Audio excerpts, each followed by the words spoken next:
It was initiated from a discussion that we had with the Canadian Embassy. They contacted us, and we, having had a number of conversations, decided having the ambassador down to meet with companies in Shannon would be the best way to position the engagement that he was interested in having with companies.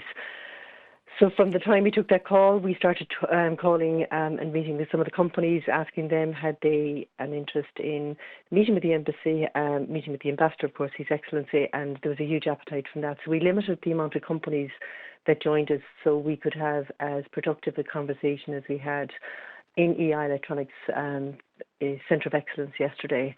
We were joined by the CEO of EI Electronics, the chairman of EI Electronics, McGinney Leo Clancy, and Clare County Council were there, the Western Development Commission there, the Shannon Airport were there, some manufacturing, some aviation companies, so a really diverse blend of companies that are based in and outside of the region.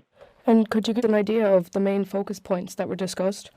I suppose, first of all, it's a very pivotal moment, as the ambassador said, for Canada-Ireland relations. So there was a discussion around shared history, values, and economic alignment, and that was really what was the catalyst for discussion. And as we know today, 70 plus Canadian companies supported by IDA in Ireland employ 27,000 people in Ireland. So this was a significant discussion around creating opportunities both ways, not just in Shannon or in the Midwest region, but also for opportunities for companies to decide to trade in Canada. So it was a two-way discussion. Air connectivity was discussed because we did enjoy Air Canada having a route out of Shannon prior to COVID that hasn't been reinstated. So there was a big discussion around that reinstatement of the route from Shannon to Toronto.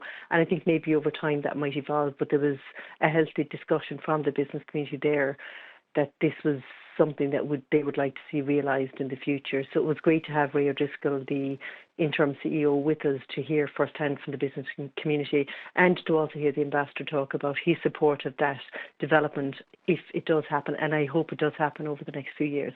Could we see a similar visit of the Canadian ambassador to Ireland in the future?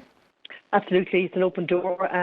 He has had a very busy schedule. We've organised meetings following the meeting with EI Electronics with the general membership. We organised a private session with Leo Clancy, Mick Guinea and Eric Dinan and Peter Murphy with EI Electronics, and I joined that meeting. He experienced firsthand the whole EI product in Shannon, and he had a walk through their site, and that was a real, I suppose, it's quite interesting to see how he was impressed with how manufacturing has been so successful for EI Electronics. Following on from that, we visited the Future Mobility Campus. Today he visited the Shannon Airport Group. Following on from that, he visited TUS, and then he went to Shannon Point Port Company. So he had a real overview of what's happening in the region, and I think he got a sense of the collaboration that's happening with Shannon Chamber and these other stakeholders. So it was a very positive visit, and we will absolutely have him back here again. I hope to be in Toronto for Paddy's Day. I'm not too sure if he'll be there himself, but there was a huge sense of let's get delegations out, trade missions out, a huge acknowledgement of IDA support and Enterprise Ireland support to mobilise businesses establishing themselves in dual locations. So it was a really nice opportunity, and as he said, a very pivotal moment for his visit over here with his colleague Adeline Greener, the Councillor and Trade Commissioner.